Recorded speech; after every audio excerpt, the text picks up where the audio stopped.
Bom dia, pessoal. Vamos de BTC. Na manhã desse domingo aí no Brasil, aqui na Espanha já é meio-dia e 13 da tarde. No Brasil, 7h13 da manhã do dia 1º de maio de 2022, domingo. Gente, a BTC estressou aqui a penúltima lower dessa nossa grande grade curvilínea de expansão logarítmica. O próximo candle semanal, cuja plotagem, cujo desenho vai começar agora em poucas horas, na virada de domingo para segunda, já vai vir para fora da nuvem, para baixo, né? Agora, a base da nuvem que serviu de suporte desde janeiro desse ano, agora, perdido esse suporte aqui, a base da nuvem vai se transformar numa resistência. A resistência está ali em 42.200, a gente vai ficar com o candle com o corpo real para fora a partir da madrugada de domingo para segunda, mas respeitando ainda esse retângulo acumulacional aqui, ó, mas vai encontrar na base da nuvem o que era um suporte, agora vai se transformar numa resistência. Eu não acredito que a gente vá perder a penúltima lower aqui dessa grande grade curvilínea de expansão logarítmica. Na nossa banda de VWAP mensal, o gráfico ficou feio nessa perspectiva aqui que eu estou olhando. A VWAP mensal desceu num degrau bem abrupto de 41.700 para esse patamar agora de praticamente 38 mil dólares, 37.990. Agora, a partir daqui, a gente deve desenhar uma nova banda de VWAP mensal a partir daqui. Mas como esse patamar aqui estava na memória do mercado recente, ó, aqui ó, de março para abril, houve esse degrau também, mas esse patamar estava na memória, o mercado foi buscar. Esse patamar aqui, como está na memória, o mercado normalmente vai buscar esse patamar e a partir daqui começa o desenho da banda, como aconteceu aqui também, ó, de fevereiro para março. Formou-se o degrau, como esse patamar estava na memória, foi buscar e a partir daqui desenhou a banda. É mais ou menos isso que vai acontecer. Mas olhando numa perspectiva mais ampla, como eu estava fazendo hoje de manhã, dá para perceber que essas diversas bandas de VWAP que estão se formando basicamente desde novembro, aqui foi dezembro, aqui foi a banda de janeiro, fevereiro, março, abril e agora a banda de maio que está começando a se desenhar. A gente está no primeiro candle ainda. Dá para perceber que a gente está formando uma grande xícara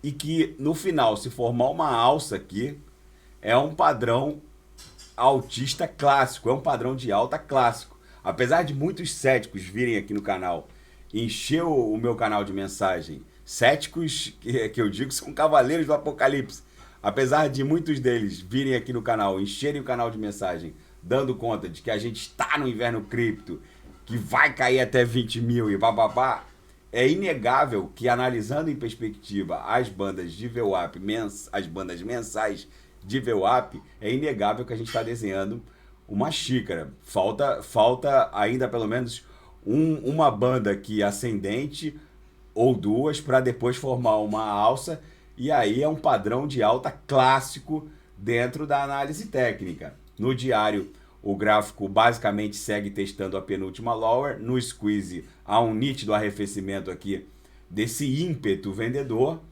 As notícias só dão conta de que esse conflito vai se arrastar por mais tempo do que a gente eventualmente estava imaginando. A presidente da Câmara norte-americana, Nancy Pelosi, fez uma visita surpresa ao Zelensky em Kiev. Mas a notícia mais impactante da primeira página da Bloomberg desse domingo, 1º de maio, é aqui, ó.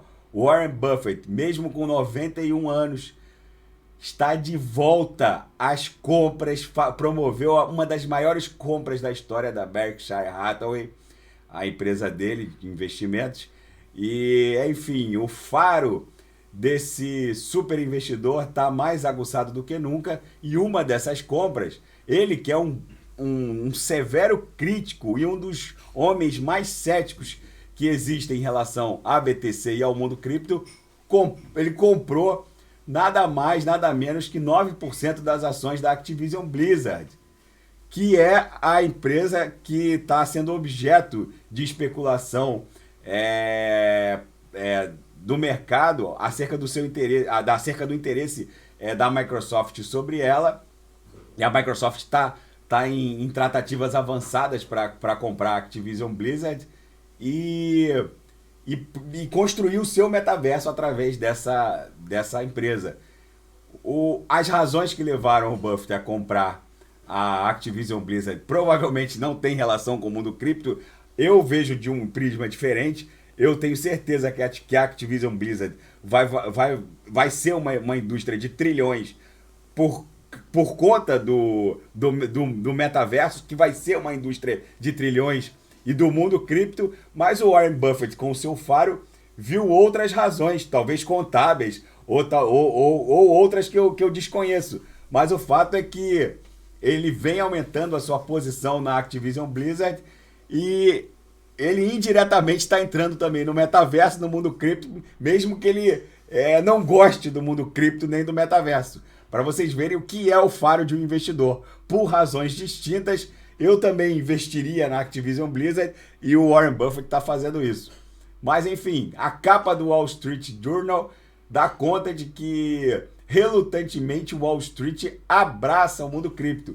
Gestores de instituições financeiras tradicionais agora estão brigando pelo armazenamento e negociação de criptos que antes eles, de forma cética, detratavam, falavam mal, mas enfim, o mundo muda muito rápido. O S&P 500 tem o pior mês desde o choque pandêmico. Enfim, já foi drenado da Nasdaq algo em torno de 6 trilhões de dólares. Vocês podem ter certeza que esse fim de mundo aqui que aconteceu na Nasdaq, Dow Jones e S&P, S&P caiu 3,63, Nasdaq tombou menos 4,48 na última sexta, né? O mercado tá fechado, tradicional. E Dow Jones tombou menos 2,73. Isso aqui é uma volatilidade proporcional à volatilidade pandêmica. Mas vocês podem ter certeza que boa parte dessa dinheirama vai acabar migrando para o mundo cripto. Algumas altcoins estão explodindo já, a TRX subindo 7,65%, tem várias subindo mais de 5%, a Solana subindo 5,65%.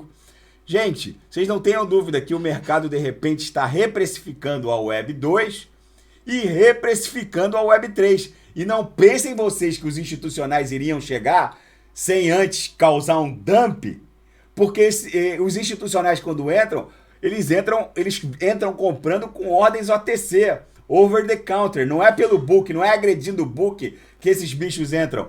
Eles vão lá no mercado de futuros, derrubam os ativos e fazem uma ordem OTC e adquirem bilhões. E os sardinhas entregam tudo isso de graça e já uma Kusama vai valer 1.500, 2.000 dólares e o sujeito que podia ter 10 Kusamas, 100 Kusamas, fica nesse reembarque, desembarque, e quando uma Kusama estiver valendo 1.500, 2.000 dólares ou 3.000 dólares, o sujeito não tem nenhuma Kusama, não tem duas Kusamas, podendo ter tido uma quantidade razoável que efetivamente proporcionaria uma alteração na qualidade de vida do sujeito.